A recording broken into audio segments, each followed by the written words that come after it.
Sel, narinig mo na ba yung meme yun eh? Go woke, go broke.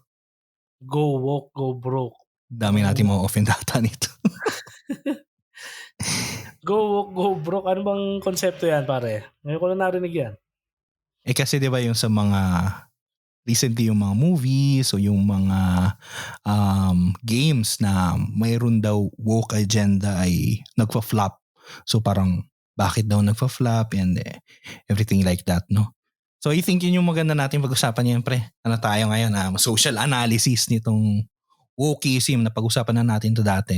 Oo, Pero, I think it's one of our first episodes dito. Isang munting paalala ulit kapag sobra kang woke, wala ka ng tulog. yan. Ito na, umpisa na natin to. Ito po ulit si Lennon. Ito naman si Russell. At ito ang Tamang Usapan. Usapang may tama.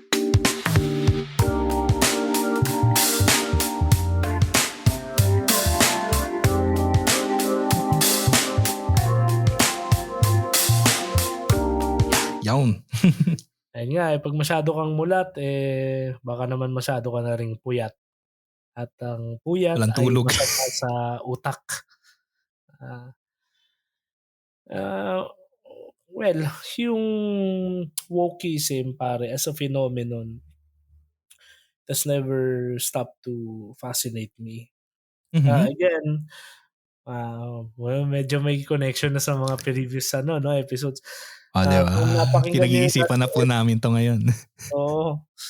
Yung last episode namin, kung naalala niyo doon, nabanggit natin yung ano nga ba yung sasabihin ko? Kalimutan ko tuloy. Napainom yan, ha? Ano yung sa woke, no? Woke. Ayun, Oo, okay. yung sa woke, di ba?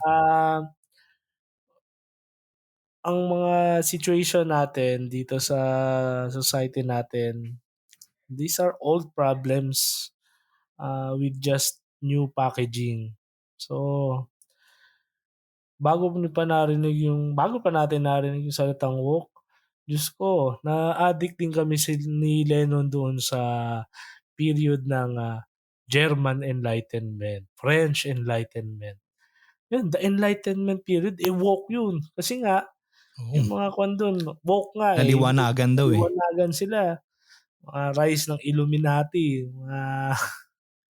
Diba? Ayun. Tapos, way before yung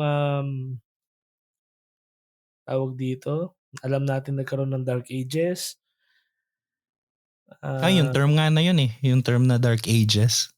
Inimbento yun ng mga ng mga enlightened para sabihin na madilim yung panahon na yun. Kami ngayon ang nasa liwanag. Oo, Saeculum Obscurum, no? Pero yung sa neutral history, ang naging tawag dyan is Middle Ages. Middle Ages, Medium Evum, no? Yung medieval na tinatawag. Bakit siya medieval? Well, ang explanation daw, ang isang ino-offer na explanation ng mga scientists natin, it is the period between the classical era at yung period ng Renaissance. Kaya nga Renaissance din siya, sa French meaning it's rebirth. It's the rebirth of classical. Of the classical. Oo, kasi nga yung time nila Socrates, nila Aristotle, nila Plato. So for quite some time na baon yun sa limot. Dahil sa dami din ng masalimutan nangyari sa West following the fall of the Western Roman Empire, eventually naging illiterate yung West, naging desolate place, no? Tapos ang naging focus is yung sa East. Well, dito pumasok yung invaluable na support ng mga Islamic scholars, ng mga Muslim. Kasi from Africa, sa north ng Africa, tumawid din sila dyan sa, I think it's Morocco, no? Morocco, tapos patawid sila doon sa buntot ng Spain, ng Portugal. Then from there, naging melting pot ng civilization yung Spain. especially Toledo if I'm not mistaken. Kasi diyan nabuhay peacefully yung um, mga Muslim, mga Kristiyano, tapos mga Hudyo. So the scholarly life um, began anew. Then with the help of the monks, ng mga Christian monks, they have rewritten again the books.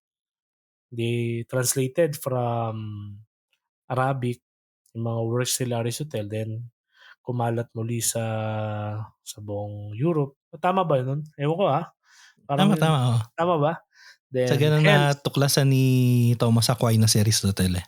yes, oo. Dahil doon, yan na, from the monasteries, from the abbeys, dumating yung period na nagkaroon ng mga cathedrals. Cathedral ngayon kasi ang understanding natin is just the center of a local church. Pero back then, cathedrals are actually centers of learning. So from the cathedrals, Seedbed of universities yung ano, eh. yes, dun sinilang yung mga university. And with all these centuries of learning, nag-evolve, and yun, dito na tayo sa kung anong meron tayo ngayon. Ngayon hindi na lang mga universities, meron tayong mga colleges and institutes of Think whatsoever. tanks. Mga think tanks, ayun, so, yung wokeism is just another phenomenon reflecting a very old problem wishing to be addressed. Same old shit, different packaging o different level. Parang humanity has always been grappling with that. Since the time of Thales, parang naging world philosophy day tuloy 'Di yung ba? Hindi kasi yung issue nga dati nga ano daw yung arke. Ano yung arke, di ba? Tapos people have always, yun ang mga kagandahan pare. There are always people representing the solution ba o the movement, parang ganun. So, paano tayo napunta doon? Nga, go woke, go broke. So, in analyzing it, it's a call, naging ano yan parang ang problema naman kasi sa sitwasyon natin, no? Current times natin, parang tingin ko lang we have made things so complicated. Dati nga, yung coinage doon is the problem of man 'di ba? Mhm. Yung problem of man dati sa philosophy, yung pinaka ancient saan lang galing ang lahat ng bagay. Then people just offer a singular answer. So, kay Thales, tubig. Kay Anaximander, yung ano yung tawag niya dun sa Greek? Yung boundless. Um, Apeiron. yung staff, oo, apero. Apeiron. Wala, naalala ko pa. Baka na may teaching job kayo dyan i-hire niyo naman ako. Puwede pa, puwede pa. Magkakalawangin na tayo. Then yon, nung dumating na yung mga ideas, mga iba't ibang mga tao, no? Pero ngayon, very para na siyang isang malaking web o parang isang loob ng computer na ang daming kable na habang sinasaksak mo yung mga kable, parang gano'n ko siya nakikita pare yung parang image ko ng problema natin, especially yung mga social issues natin. Para siyang, anong tawag dun sa English, yung ang daming mga wires. So habang na-a-address mo yung isa, may masasagi kang isang wire, then it will make everything quote unquote invalid again. Halimbawa, yan, go woke or go broke. Along the line, habang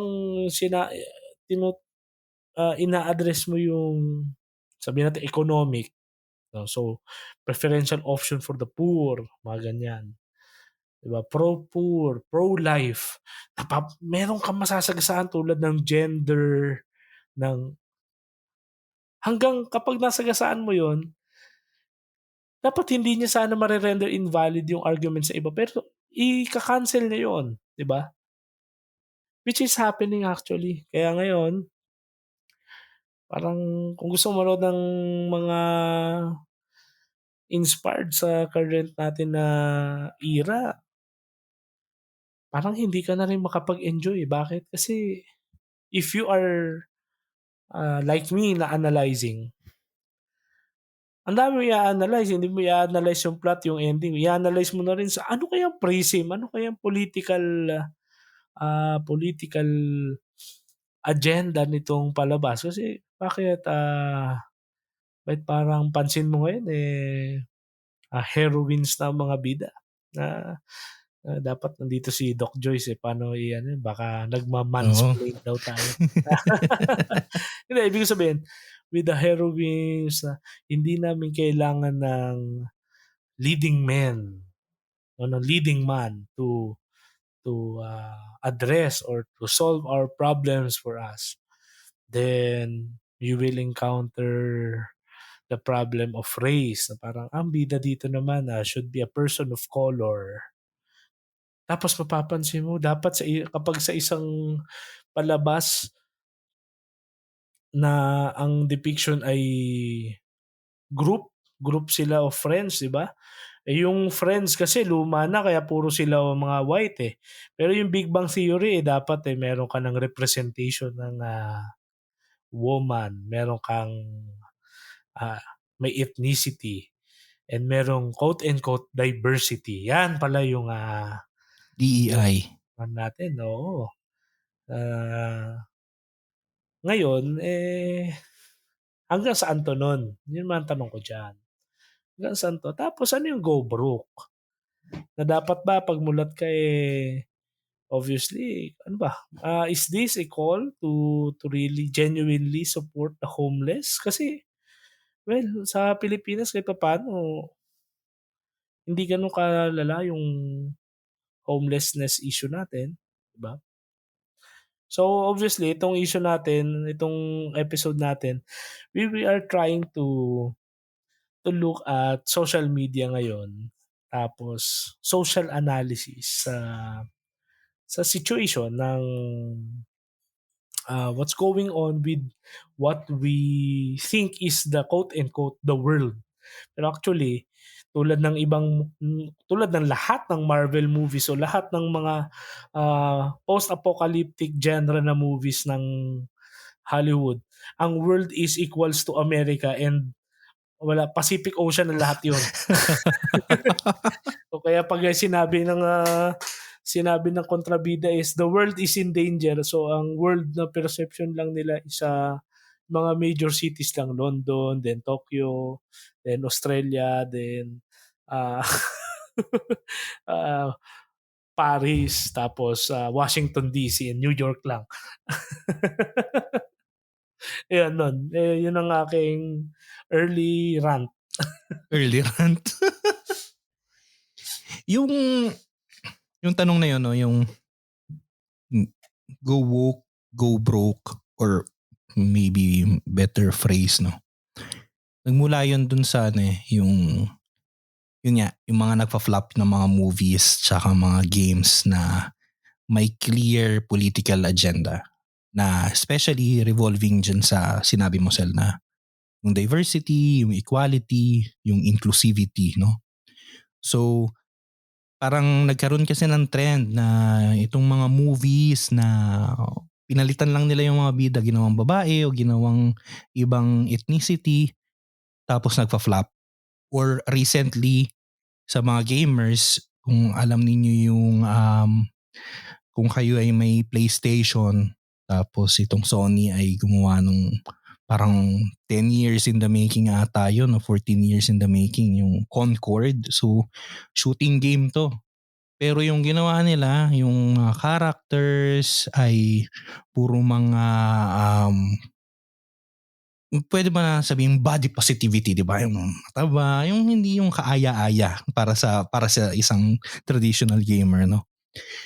So, sabi nila dahil daw ba doon sa ano nga yun, sa broke agenda, sa woke agenda kaya nagiging broke Well, hindi natin i-address yan kasi hindi naman yan ang talagang topic natin ngayon. Pero I do think na may kinalaman yun, pero more than that, kaya yung nagpa-flop yung mga ganun kasi wala lang talagang creativity yung mga writer na mga yun. I mean, pinalitan mo lang ng babae yung original na lalaki na karakter eh. Ilagyan mo lang ng bagong ethnicity. Ano bang Kaya basic maganda yung samples niyan sinabi ni para Jenna. kuwan?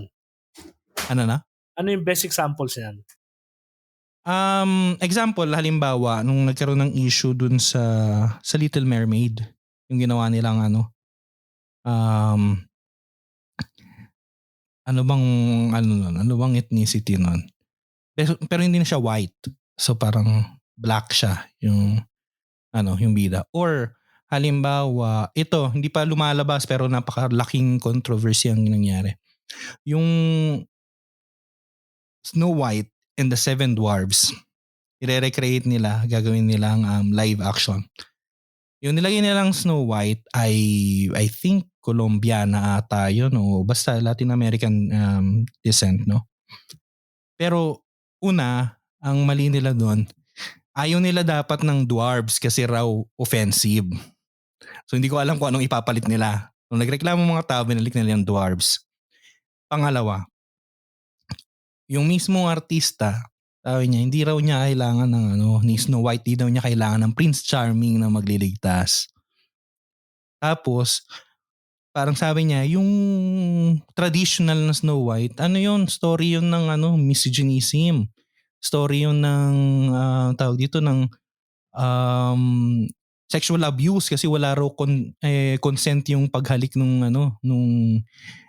prince, di ba? So syempre parang lahat ng mga tao na if you care about the story, parang ma-offend ka dun sa mga pinagsasabi niya. Ibig sabihin, this person that who will portray the main character of a story that I care too much don't care about the story itself. Gusto lang niya yung sarili niyang agenda. So I think lahat yun ay ang isa pa palang example ay halimbawa yung sa Star Wars Acolyte, no? Na nilagay nila lahat ng mga main characters sa babae. Very good yun naman.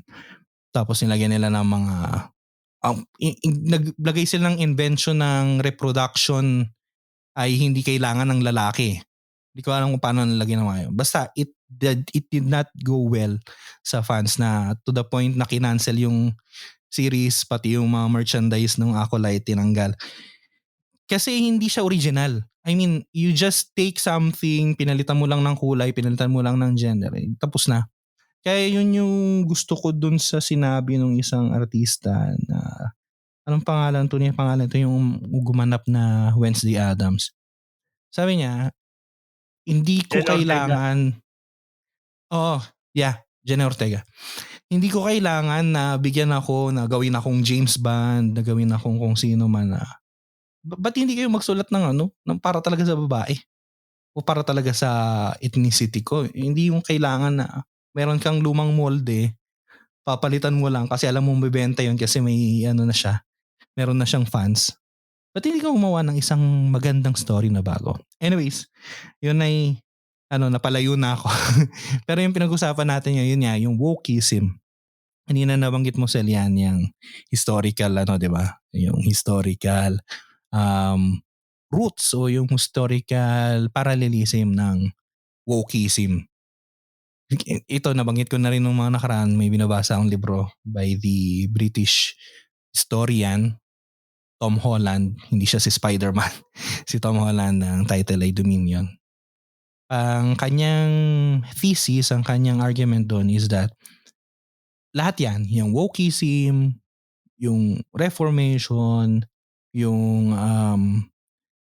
wokeism, yung enlightenment, yung reformation, yung reform ni Gregory VII, lahat ng mga major reform, major revolutions, lahat yan, utang na loob yan sa Christianity. Kasi before Christianity, yung kahit nagpapalit yung mga gobyerno, nagpapalit yung mga empires, pareho lang yung hindi kailangang magbago, walang thirst for a revolution, for a change, no, para sa social change.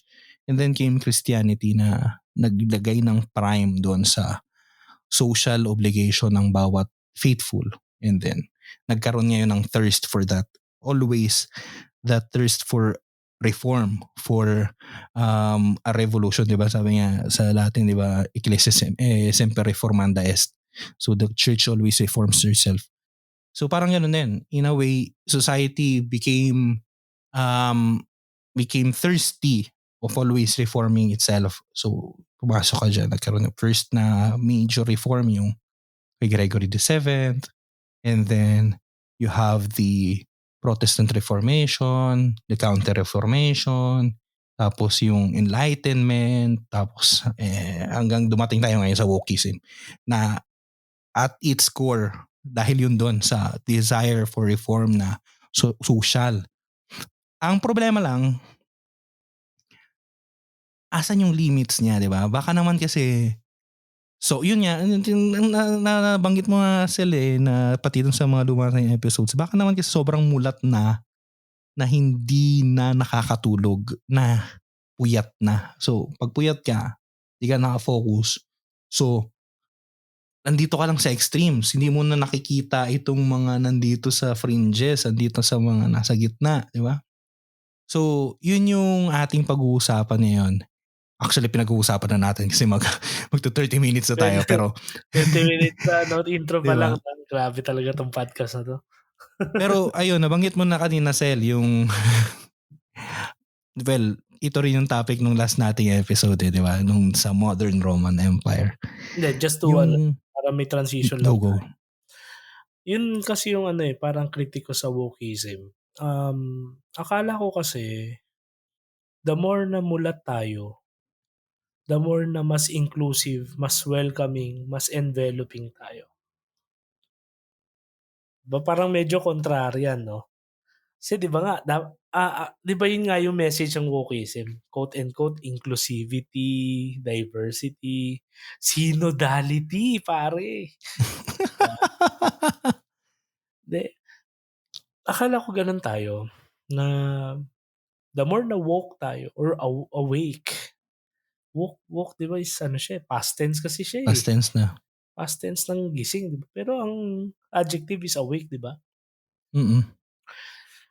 Sabi ni Raymond Holt yan, no? One of my favorite Hollywood actors, si Andre Bauer, Sa ano? Sa Brooklyn Nine-Nine. Brooklyn Nine-Nine. Yeah, he passed away. Yeah, he passed away na. Pero yun nga,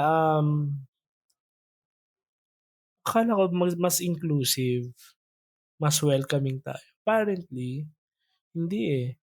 Dahil woke tayo, we begin to be more critical. Actually, hindi tayo welcoming sa sa other ideas apart from us. If you are really subscribing, no? Kasi well, I think, no, I might be wrong, but I just think wokeism enables the cancel culture. Yeah. Kasi Christianity has always been there through epoch, bawat yugto ng kasaysayan ng ng tao, ng humanity, mas binigyan ng saysay ng Christianity. Human rights, the formation of the modern laws, the building of the modern societies. Without Christian values influencing most of the constitutions of countries across the world, yung sense ng justice, yung sense ng peace, yung sense ng integrity of human life, integrity of creation, integrity of human work, ng labor, the society will always be suffering from tyrannies and violence, no? And I'm not saying that Christianity in a way is the perfect perfect formula, pero it really helped. So in a way, given the limited knowledge and capacity, capabilities of societies back then, of people, of institutions, I think people were more welcoming before than ever. Kasi akala ko kasi nun, 'pag woke ka, yung concept ko nung sobrang mulat baka puyat, ano kasi akala ko it's a sign of the times na super accommodating na tayo sa lahat ng information. Akala ko that's what wokeism is really all about. Apparently, it's a different phenomenon. Hindi ko alam kung anong tawag dun. Pero ngayon kasi 'di ba, information is so readily available to all of us. More than ever. Nung high school tayo walang ganyan. Malalaman lang natin kung nanonood tayo ng balita sa TV, kung I mean, we're not searching the internet before para maghanap ng news. At hindi talaga tayo nagko-computer siya para mag-news. Naglalaro tayo ng Grand Theft Auto. GTA, 'di ba? So, um, akala ko mas mulat ka kapag mas welcoming ka sa info, sa opinions ng iba. Yun pala, iba pala yun. Iba yung wokeism. Wokeism has become just another form of a mob culture na parang, sige, kung hindi ka katulad namin, eh, bobo ka. Kung hindi ka katulad namin, eh, hindi mo mahal yung bansa mo. Kaya 'di ba yun yung accusation sa mga most of the supporters ni Vice President Robredo during the most recent presidential elections. Why? Well, some of the analysts are crediting it dun sa pagkatalo niya kasi most of the supporters are insulting the Oh, others. wala ka So, talagang mga ano nun, wala kang mga invite na yung mga nasa gitna, yung 'di ba? hindi masyadong loyal dun sa kabila, hindi masyadong loyal sa'yo. Pagka ininsulto mo yung mga tao, Correct. Eh, ang Pinoy, ewan ko kung buong sangkatauhan, pero ang Pinoy, the more na the more mong matigas pagbawalan ng ulo. Pinoy, the more mong awayin, the more mong pagbawalan, the more mong sitahin, the more Kaya ako kang talaga pre, ang tingin ko diyan, maraming mga aware naman nung kagaguhan nung mong ano at kung gaano ka-absurd yung sinusuportahan nila. Pero dahil gano'n yung attitude ng mga tao sa kabila, inuinsulto ko. Mga ano lang pala yan, mga elite lang pala diyan kasi bobo raw kami. Eh di okey, di masado kung ano 'to, I'll go hard. yeah, that's what happened actually. And mas recent, dumako nga tayo nun diyan sa recently held US elections. Yan, Trump returns to power in an overwhelmingly, victory over Kamala Harris. Oh, I mean nanalo siya sa popular vote, hindi lang sa ano, hindi lang sa electoral vote, nanalo Yeah, siya sa talagang, popular vote. Kaya yun talaga yung hindi nila maintindihan, 'di ba? yeah, ano bang mga diyan sa Spain, ano bang tingin nila diyan? In Europe in general, ayaw nila kay Trump. Kasi nga, yun nga, yung kanyang populist rhetoric, yung kanyang anti-democratic dreams o platform, parang ganon. So in general, ayaw nila. Sige, mag-start Pero, nga muna kami nun, ano ba yung populism? aha, populism ay I don't think it's a political ideology, more like a culturally societal phenomenon, no? Na yung isang politiko or isang um, character, isang person, no, that rises into power uses popular means. So he arouses the people, no, yung pwede yung sentiments of nationalism o kaya kung ano mang sentiments, no, na mag-unify dun sa population, sa mga tao. Ngayon, itong rise ng populism, hindi lang sa US nakita natin yan sa Pilipinas, nakita yan ng ilang mga bansa sa Latin America, both in the left and in the right, mayroong populism. Yang mga yan ay I think sintomas o bunga nung pagod na yung mga tao sa same old ng neoliberal order. Na okay, papangako namin ganito, may change. Pero wala. So ngayon, and then comes someone from the outside, no? Na teka, hindi ako bahagi niyang structure. So I promise you this. Ito yung wow, i-eradicate ko yan in 6 months. Di ba? Mga ganun pangako. Dahil pagod ka na dun sa same old, okay, try natin yan. Yun ang populism. So, makita natin daming mga from the right and from the left. And then you have now yung first time ng kay Trump noong 2016. Yun talaga yung na yun, yung phenomenon na yun, no? Kasi outsider siya eh. But this time around, hindi na siya Teka, outsider. what made him an outsider ba? Dahil galing siya sa corporate? Hindi siya politiko eh. Hindi siya Di ba siya? Businessman siya. Hindi siya naging governor, hindi siya naging So outsider talaga siya. So parang At tingin least ng mga businessman, tao. no? At least businessman. Hindi artista. Hindi artista, oh.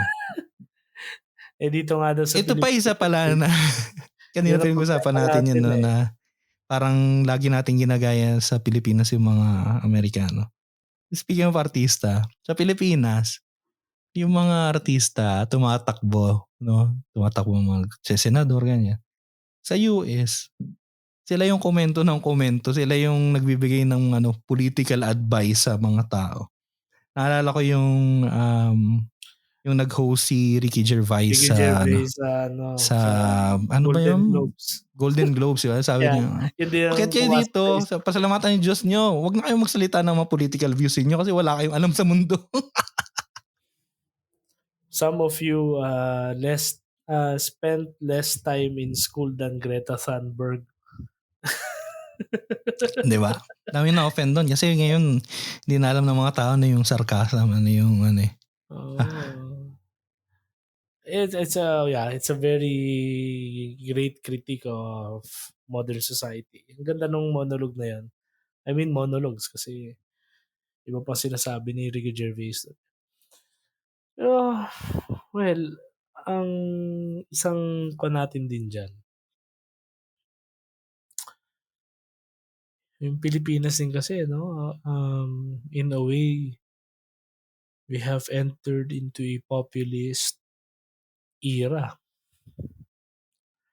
with I think we can mark the date, no? I mean, or the year. Pero totoo nga, 2016 also, the Philippines in a way has become populist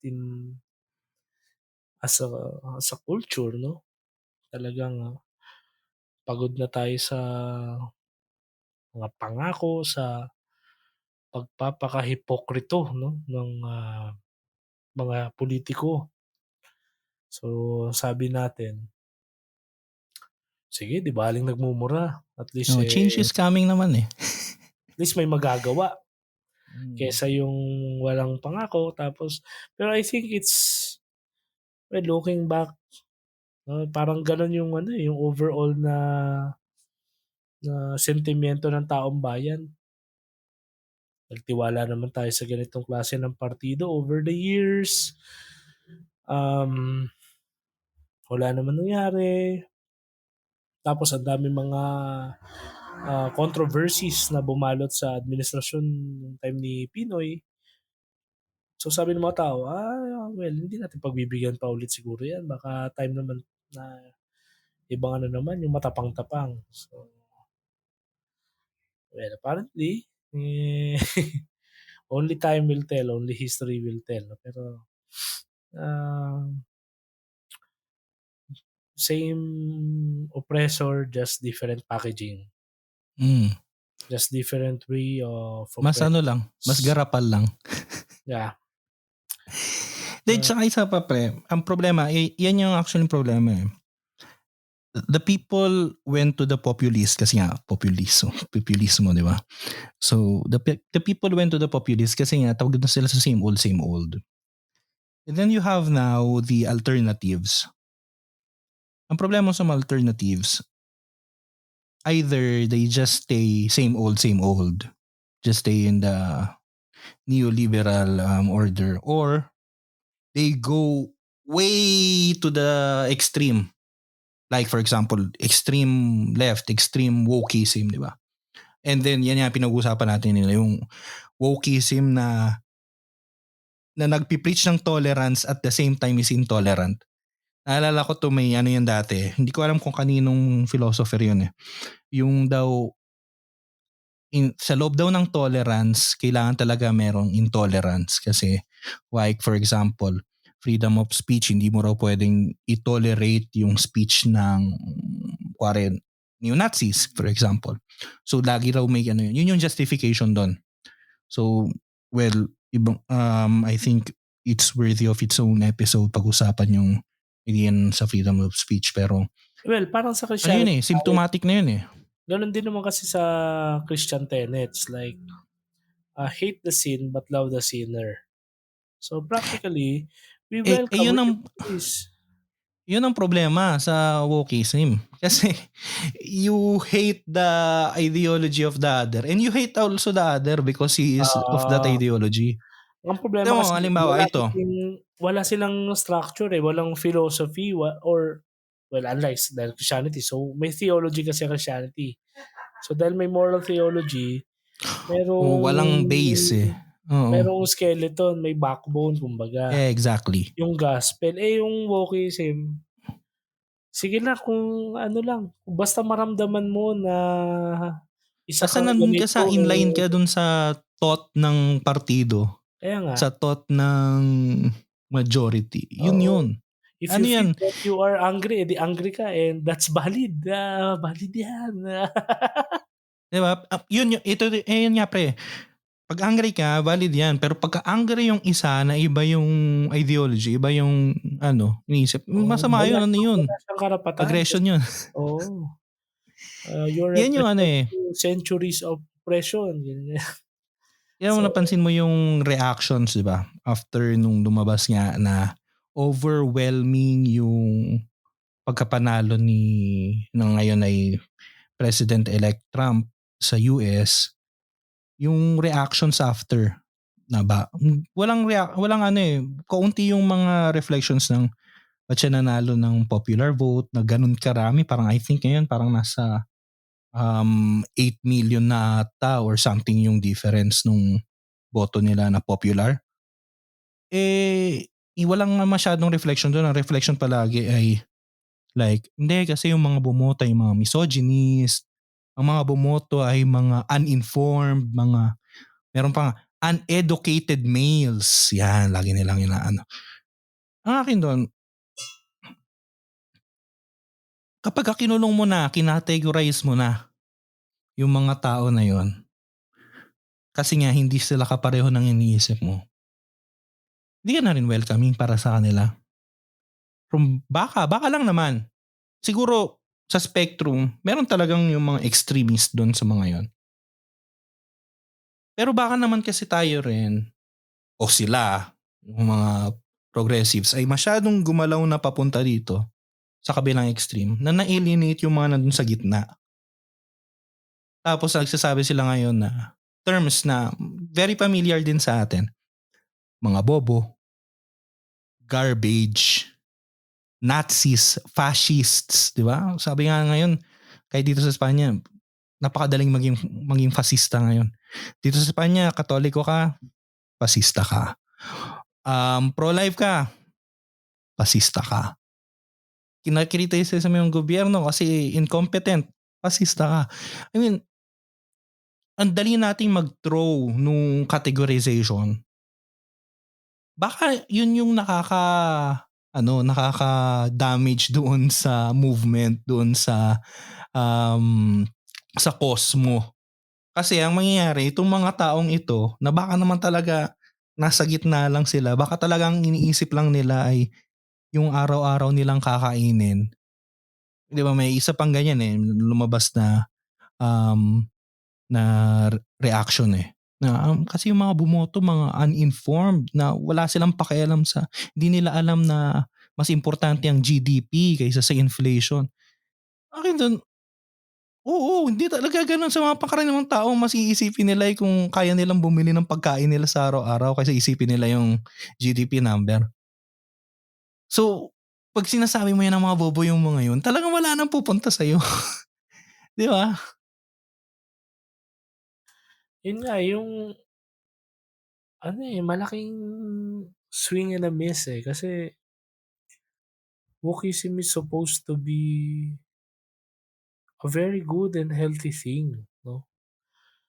Ngayon, ang dating na lang sa akin, para siyang distortion ng everything good. Parang everything good, pinagsama-sama, then cherry-pick.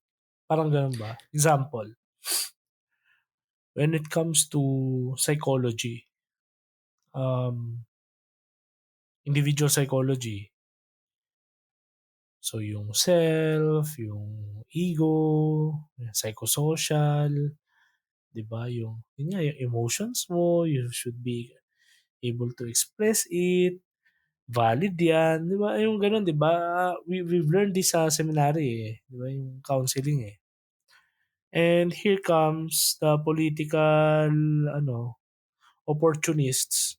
So out of a very very helpful and very um beautiful processes to help improve, 'di ba, the quality of life.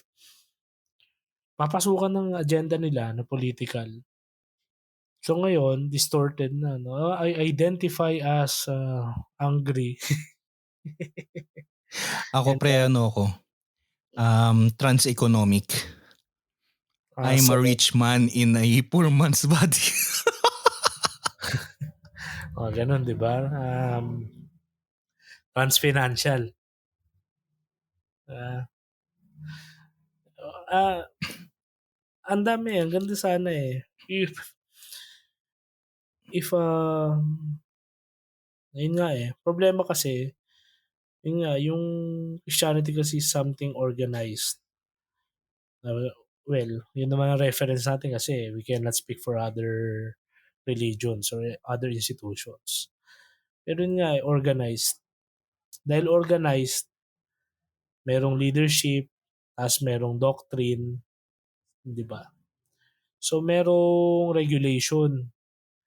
Bagay na ayaw ng wokeism Parang hindi puwedeng gusto nila fluid lang. Fluid, I bawal think pre, i-regulate. Yun uh yung problema 'Pag hindi mo i-regulate yung isang bagay, tulad ng wokeism, 'pag hindi ka nga natulog at puro ka puyat, tatagos ka na sa pader. Yun yung kuha ano, mo, oo. yun yung point Ang Kailangan may regulation pa rin. Kasi lahat talaga ng sobra, masama. Kaya regardless, yung masama diyan hindi yan yung masama in a religious sense. Talagang moral in sense, a oo. yeah, realistic sense talaga. Pero siguro pre, more than just the organization, ang tingin ko diyan pre, yung foundation. Kasi yan, nabanggit mo na nga na ano mo na ang Christianity. We have our foundation. We have God as our foundation. Ang foundation ng ating cosmology, di ba? Kung paano natin tingnan yung mundo. Sa ilalim ng lahat ng yon, ng kahit ano pa mang mga opinion natin, sa ilalim ng lahat ng yon, may Absolute. Diyos. So Mm, lahat ng ating mga social doctrines, yeah. ng dogmas, lahat yon may Diyos. And then you have now hindi ko naman sinasabing lahat ng mga wokes, no? Or awakes. Pero lahat, karamihan, okay, majority ng mga nandito sa side na ito nung sa wokeism, karamihan sa kanila, it's either literally talagang walang Diyos or God is on the corner. And what happens when you don't have God as the foundation? You have to find another foundation. Baka ang kunin mong foundation ay yung mismong pinaglalaban mo, yung mismong social justice na hinahanap mo. Ang problema mo doon, it's something temporal eh. Hindi pwedeng maging foundation ng isang bagay na temporal eh. Kailangan mas stable yung foundation ng worldview mo. Kasi kapag ka temporal ang worldview mo, kulong ka lang din doon. Magiging maliit yung iyong vision. Magkakaroon ka ng tunnel vision, di ba? Dugtungan ko yan ng very concrete na ano. When we speak about foundations, ito sa pananaw na outsider, no? And well, Tagalog naman tayo nag-uusap. Populista ka na rin pala sila. yung konsepto ng ano, populist ako kasi I love the Pope. Ganun ba? Populist? Hindi, tawag dito. Yung Black Lives Matter, compare mo sa Negro Spiritual. Saan? Sa Negro Spiritual. Okay. Go. Yung Negro Spiritual, it's a mix of religious siya. Baka sabihin nyo, N-word yun. Hindi, talagang, if you're going to search for it, meron talagang concept na Negro Spiritual. So, Tsaka sa English lang naman offensive yun. oo. Kasi Espanyol, lang naman yun, kulay lang naman yun. Black talaga yun. Diba? It's a movement para nga doon sa Black communities. And the heart of the movement is integrating spirituality amidst the oppression, yung racial oppression. So, it's more of the sociocultural lament than the religious. Pero, hence the coinage na Negro Spiritual. Pero, you can hear it in every church sa America, and most Americans are familiar with it, especially of course the Black communities. Pero the point there is, mapapansin mo iba yung appreciation ng Black community sa faith compared sa typical na white communities. Talagang mas deep, no? Ewan ko kung naka-attend kayo dun, pero iba if you can see it in the movies, iba kapag diba may mga gospel choir, diba? Mga ganun, diba? Gospel choir. Yung mga almost every part ng service, nakakanta sila tapos nagsusway, na palakpak. Iba yung expression nila ng faith. Yung evangelical na Yeah. Compared mo doon sa mga naglilid ng riot, diba? So, nasaan yung pinaglalaban nila talaga? Yun nga isa rin doon na napansin ko. Tulad niyan, dahil nga dyan sa papunta tayo dyan, yung conservative renewal o yung Christian renewal o Catholic renewal ng America. Pero before that, yung wokeism, compare natin sa mga enduring na values like that of Christianity, hindi nga nagbabago kasi may absolute siya, di ba? And yung tenets, kaya kahit anong pilit ninyo na baguhin ng simbahan yung ilan yung mga nandun lagi social yung doctrines, hindi. nandun lagi yung tenets, nandun yung foundation niya sa gospel. Hindi kasi mababago yun. Laging nababago yung interpretation natin. Kung paano natin sinasabuhay. Mm. Pero yung foundation nun, Like for example, isang napakalaking usapan, abortion. Hindi pwedeng baguhin ng simbahan yun. Wala siyang authority na baguhin yung teachings niyo doon. Yeah. Ngayon, from there, doon natin makikita, ngayon, ano bang foundations ng wokeism? Feminism, deconstructionism, ano pa ba? Hedonism sa Actually, iba, tama ka doon sa sinabi mo kanina Ano yun, amalgamation ng napakaraming magagandang bagay ng mga social issues na dapat naman talaga ipaglaban. yeah, Feminism, you have climate change, you have racial justice. Magagandang bagay yun eh. But you put it to the extreme mm. na hindi ka na Now welcoming dito. it becomes a problem na It becomes a problem, supposedly yeah. a solution. Katulad niyan, climate change, diba? May mga taong may napanood ako sa, I think it's in Europe, it's in England yata. Parang may sa interviewer, uso ngayon sa mga rally doon yung hili-hilera, mga Yung humihiga naghahanay, sa humihiga sa daan. o nahiga sa daan para harangin yung mga truck ng langis. Tapos merong in-interview doon na ano masasabi niyo po sa ginagawa na rally? Di ba, para saan ba itong ginagawa nila? They are rallying for against oil exploration, ganyan-ganyan. Kasi it destroys the environment. Sabi niya, pero cooking oil kasi yan eh. Di ba? Tapos parang natameme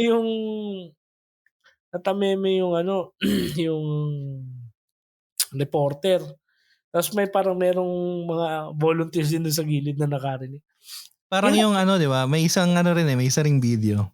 Yung mismong tao pa ngayon nag-upload sa TikTok ata yun. Inatake niya yung isang cafe kasi may mga flags. Akala niya sa Israel. Kasi pro-Palestine siya. So, pinagpupunit niya. Tapos, sinugod niya yung yung mga barista. Sabi niya, mga pumapatay ng mga tao tong mga to. Galit na galit siya ganyan. And then, sabi sa kanya nung isang barista, anong pinagsasabi mo? I-flag yan ng Greece.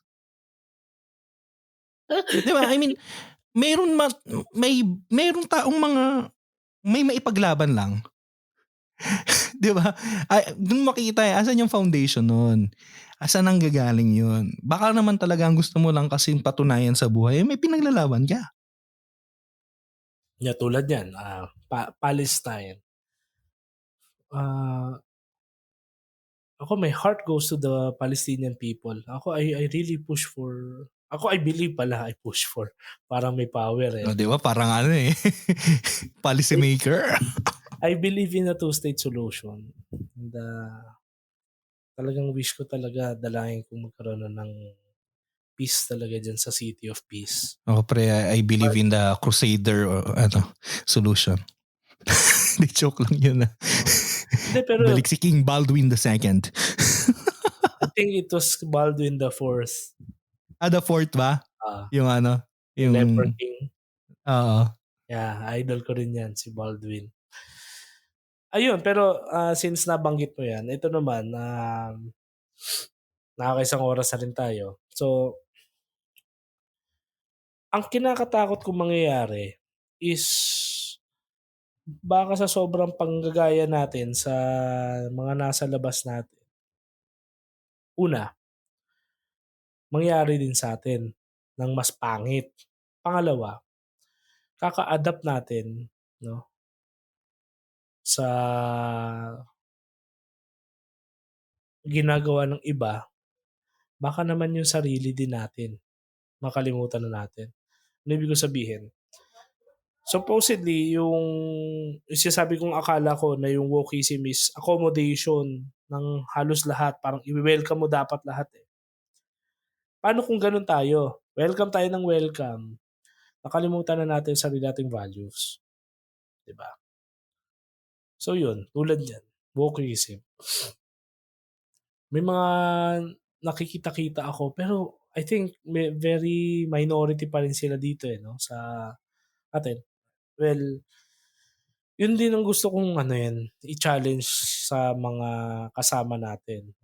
Well, hindi man nila ito maririnig kasi Sino bang nasa tamang katinuan nila ang makikinig ng isa o dalawang beses sa podcast na Ap puro nga wala may tama lang.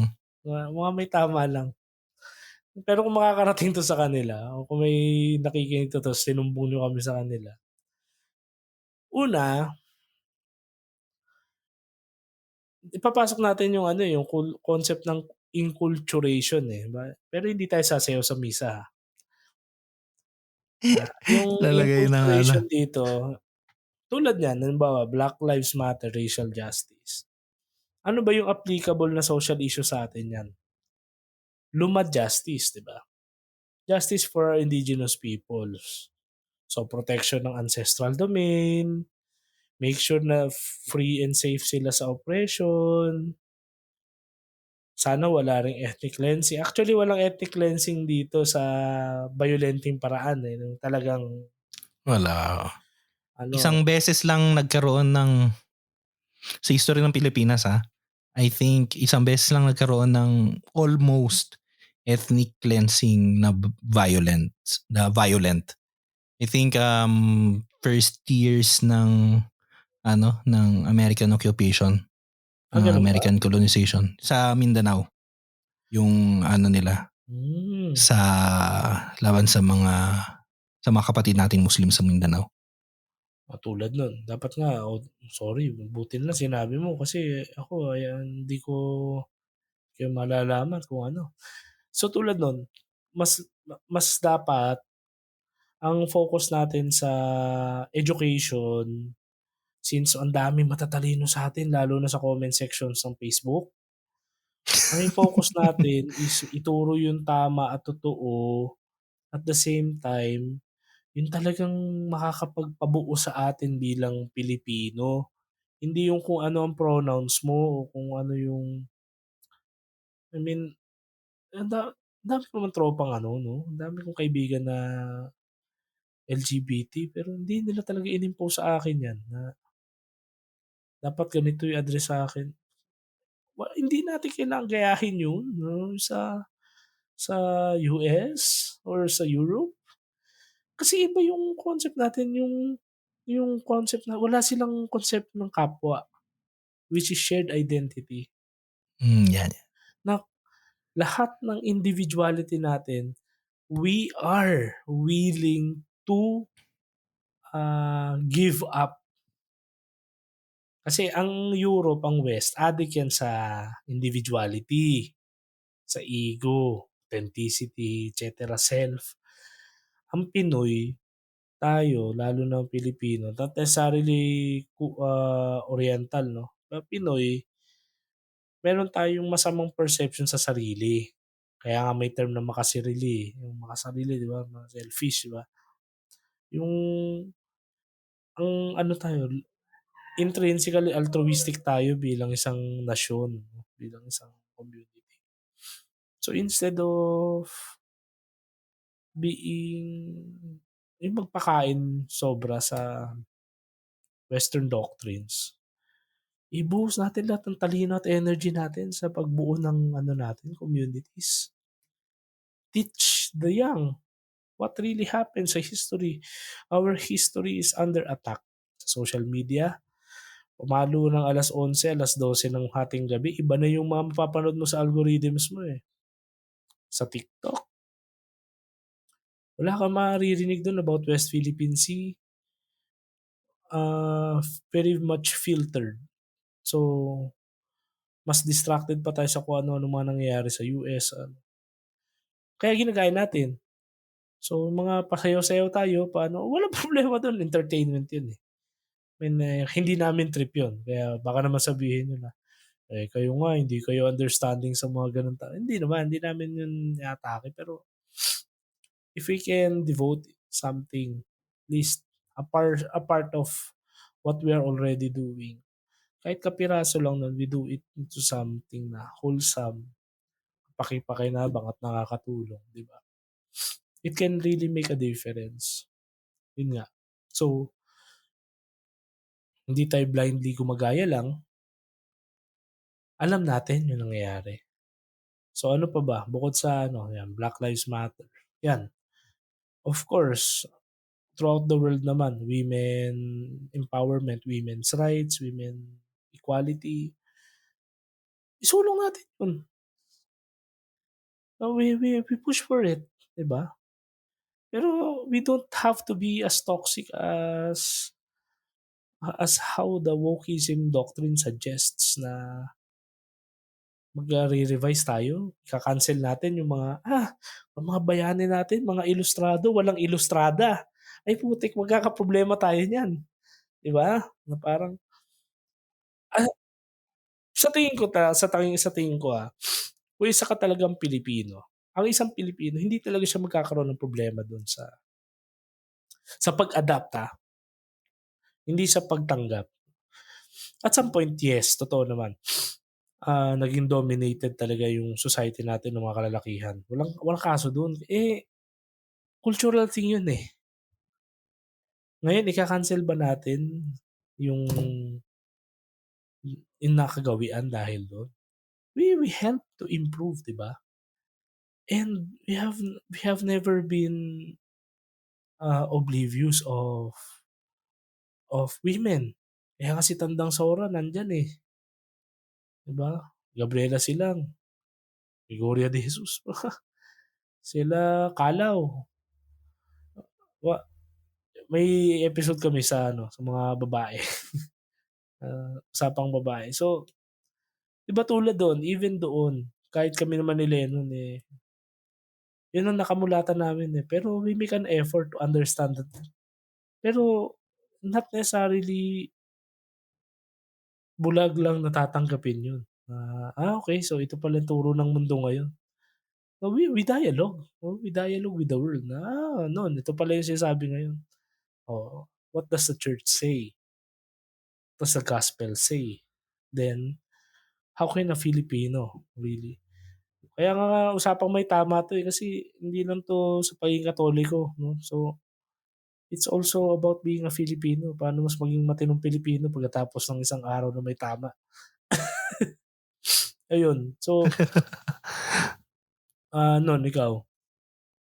Ang problema kasi natin, ewan ko, kanina nabanggit mo na yan sila, yung ang daming information, di ba? May term na nga, di ba, yung hyper-information.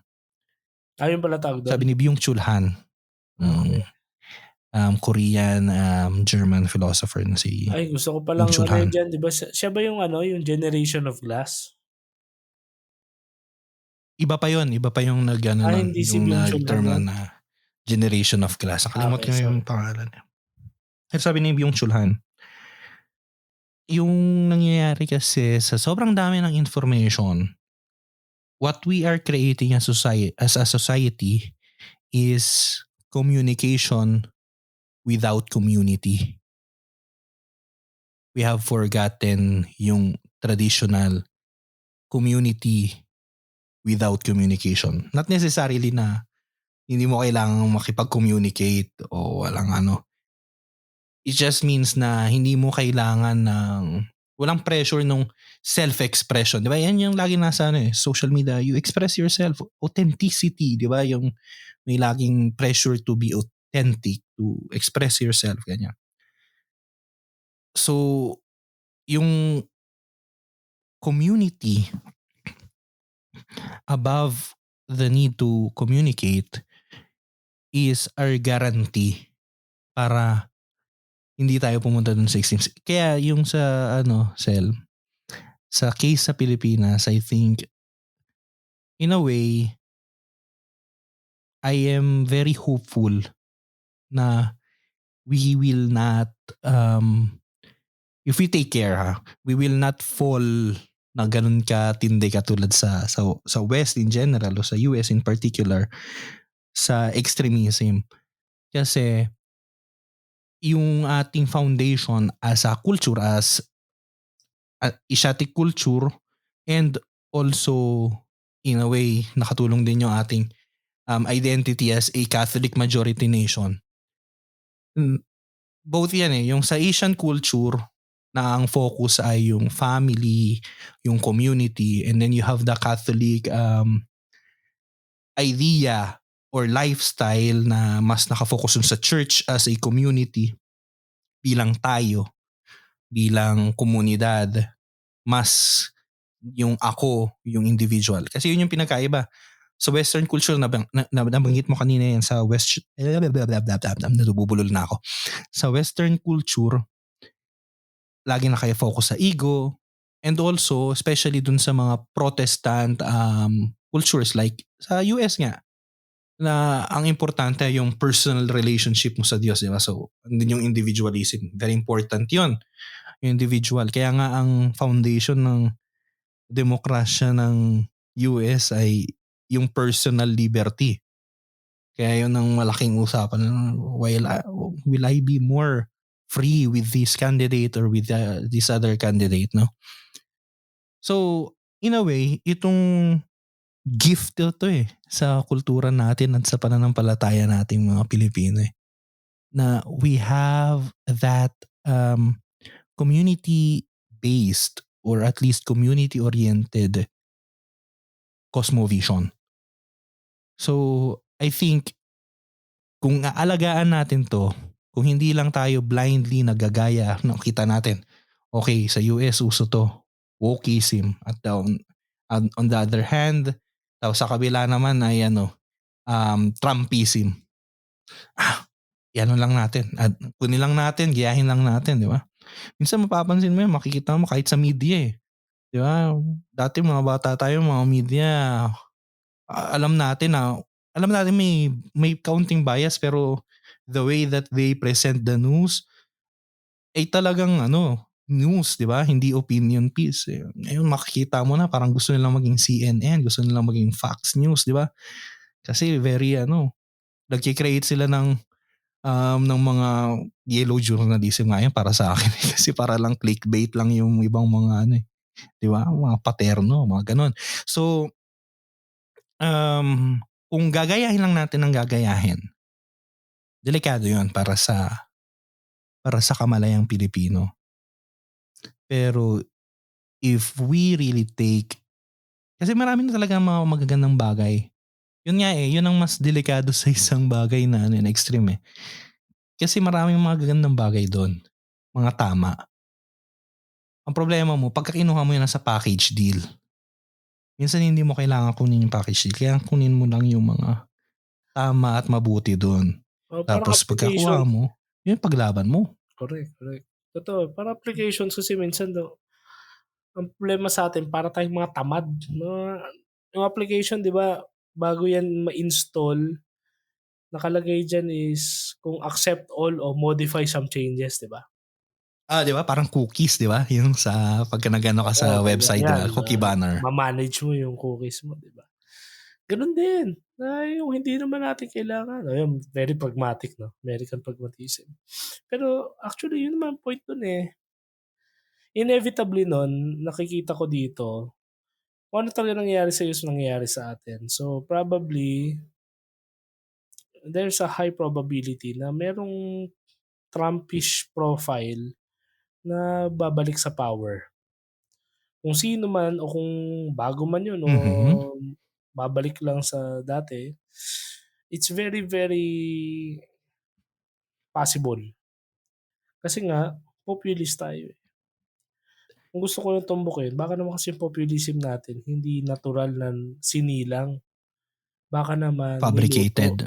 Niluto yun Mhm. para merong manatili o may magkaroon ng kapangyarihan.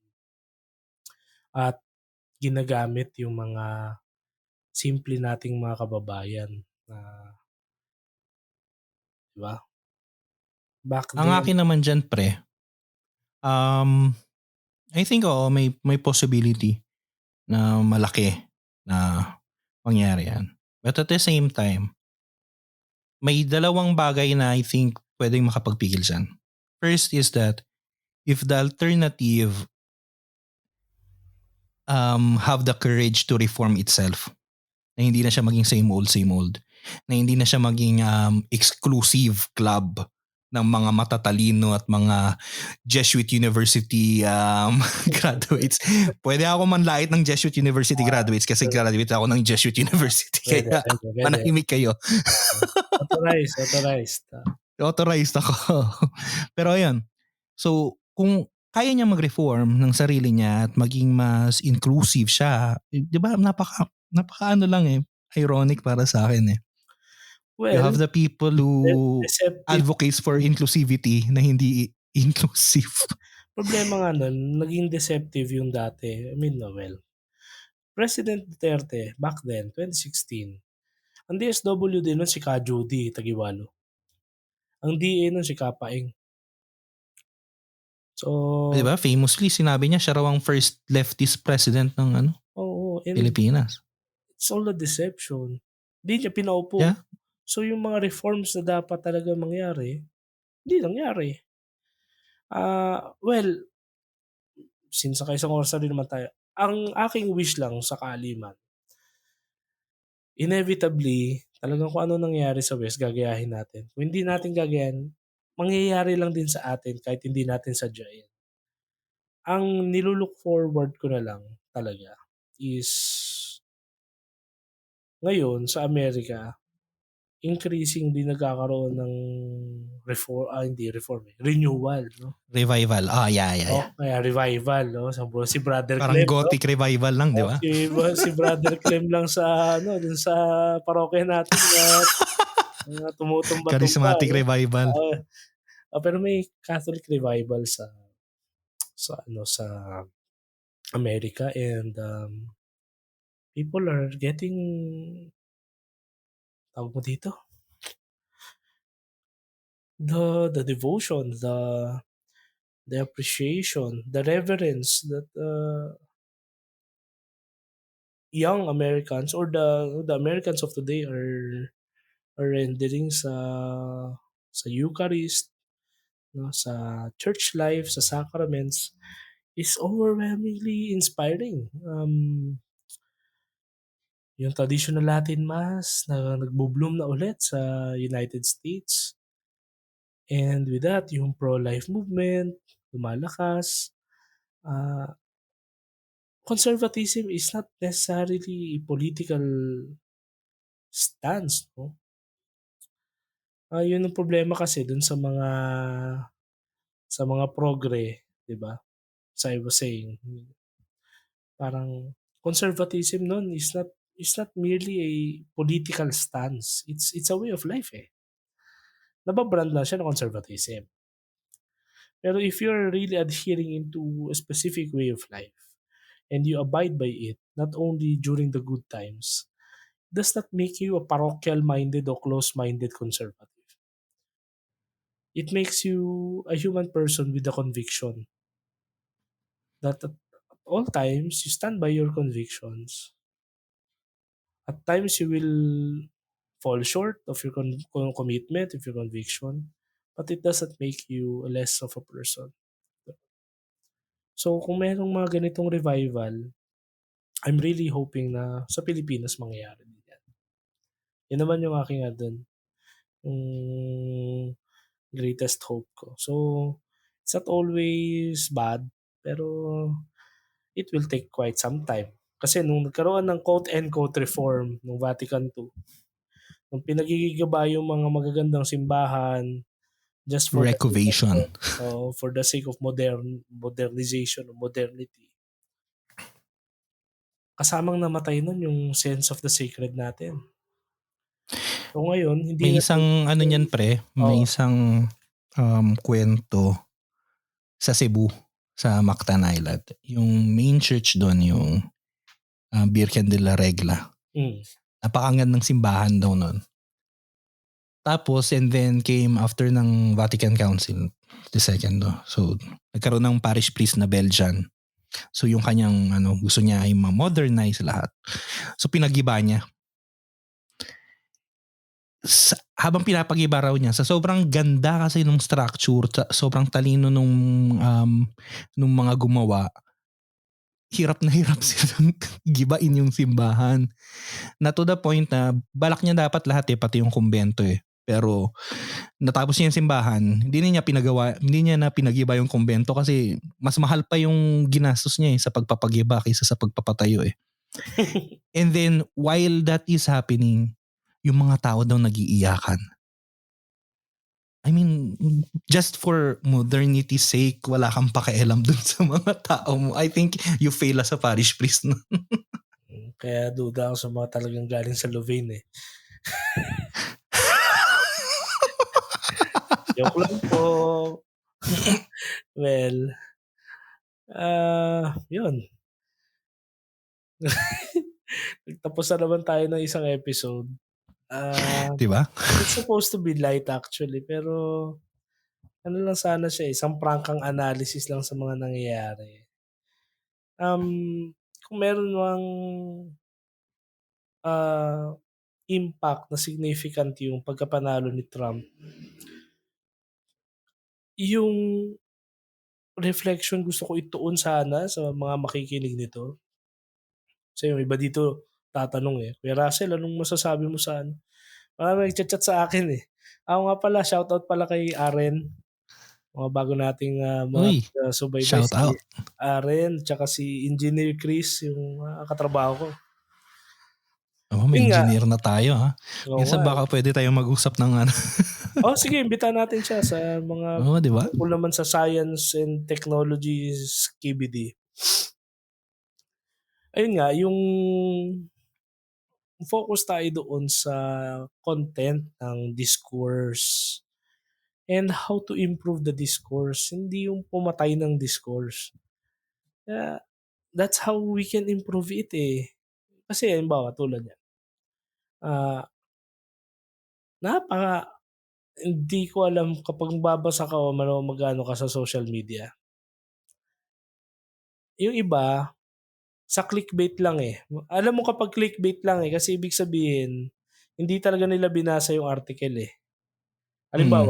Halimbawa, ah, bang best example, yung pinaka-recent na balita, halimbawa, yun nga, yung nakaraang episode, no? May isang senador, may isang plaka ng 7. Ah, 7. yan nabasa ko nga rin yan. Tapos, balak pa kasagasaan yung ano. So, yung iba, nag-ano lang agad na, grabe talaga mga senador, na mga mambabatas nakatataas sa batas. So, may mga nagtatanggol na rin na hindi niyo naman kilala, et cetera, bla bla bla. So, practically, hindi talaga na-improve yung diskurso, no? Akin, magsimula tayo sa tanong. Problema mo nun sa Pinoy, 'pag nagtanong iinsultuhin ka na, eh. Kaya talagang mga Pilosopo ka kasi eh. hindi Kapag ka kasi nagtanong ka, pilosopo ka. Eh, nandun oo, din yung negative connotation ng pilosopo sa Pilipino eh. totoo 'yan. Kaya nga sa trabaho nga minsan, pagka iniisip ko, paano ba magtanong na, constructive? Sabihin ko sana, "Boss, sino po ba nakaisip siya ang gumawa?" So, hindi pala puwede 'yun 'no? Ano, yung gano'n sana 'di ba, parang myotics 'yun, yung, halimbawa, "Sel, gawa ka nga daw ng ganito, ganyan, ganyan." "Ma'am, sino po ba nakaisip?" Si ano, ako. Kung sino po nakaisip siya po yung gumawa." Ah, well, muli salamat po sa pagsama sa amin ni Lennon sa kuwentuhang ito at, Non, ikaw ano ba, baka may mga sasabihin ka pa? Kung mayroon po kayong mga strong opinions dito kasi medyo ano yung ating usapan yan, you can comment lalo na kung nasa Spotify kayo nakikinig or sa website ng tamangusapanpod.com or sa social media. You can comment your opinions, your suggestions. And ayun po, next week ano tayo, special tayo kasi darating ang World Philo Day, no? So May itlog tayo. mag-start tayo ng ano, nung hopefully maging regular na ano namin ni Russell na we will be introducing a philosopher every month, ano? Or at least a thinker every month para rin ano. Kasi pinagpaplano na po kami ng maayos ni Russell kahit tamang usapan nito. Speaking of ano, sige dahil nga meron tayong mga followers, meron tayong feedback after 2 years of doing this. Ay! Yan. Basahin Okay. natin, ha. Sige, basa kapatid. Sabi dito, tawag dito, saan na yun? "Napakinggan ko yung Sanctity," sabi niya. Oo, yung ating ano. Actually, dun ko lang din na-realize and nalaman yung sanctity talaga, tsaka yung basis kung bakit ka natatawag na saint. Natandaan ko na example ka doon kay Labrador, yung magsasaka. Napaisip din ako sa question mo, then nagkaroon ng sagot. Okay nga kasi yung mga questions mo may sagot din si Lennon at si Lennon sa'yo. Nakikinig pa ako nun sa jeep pauwi ng probinsya. Mahaba-haba yun. Tamang usapan lang pala talaga kayo. Sarap makinig ng podcast lalo na kapag about life. Gagi, tumatanda na pala ako. So yun, thank you Aren sa Thank you. honest to goodness. Kinover mo na yung 2 taon ng comments. So hindi na kami makikinig at hindi na kami tatanggap ng feedback ulit. Mga ganun lang kung ano man naisip nyo Kung naisip nyo mali kami, di pag-usapan natin yan. Wala kang problema yan. Kahit nga tanong try natin yun, no? Kung may mga tanong din po kayo, tapos magkagagi tayo ng segment sa dulo, di ba? Na parang we try to answer your questions. Yun kung may disiplina kaming iglian. Kung may disiplina kami. Pag-usapan namin ng 1 oras lang. And yun, please feel free to reach out sa amin. Hinihintay talaga namin yung mga comments nyo. Hindi naman sa naghahanap kami ng validation. Yun din. Although embedded yun. Pero kami, dopamine addiction. kasi meron din kami ibang nakakausap. So, mas aktibo kami sa Facebook. Pero kung mabisita nyo yung aming website, tamangusapanpod.com, yung Gmail namin, hayaan nyo na yun. So, yung Spotify may nag-email pa ba doon? Yung sa Spotify naman, meron naman din kaming comment box na dyan sa Spotify. So, every Wednesday, expect na regularly naman na-upload na to every Wednesday. So, meron na kayong ilo-look forward na background noise no, habang bumibiyahe o gumagawa ng bagay na mundane. Kumbaga. So, without any more further ado, without pang-aabala sa inyo more than necessary, ito si Russell. Ito naman po si Lennon. At ito lagi ang inyong tamang usapan. Usapang may tama. Yun.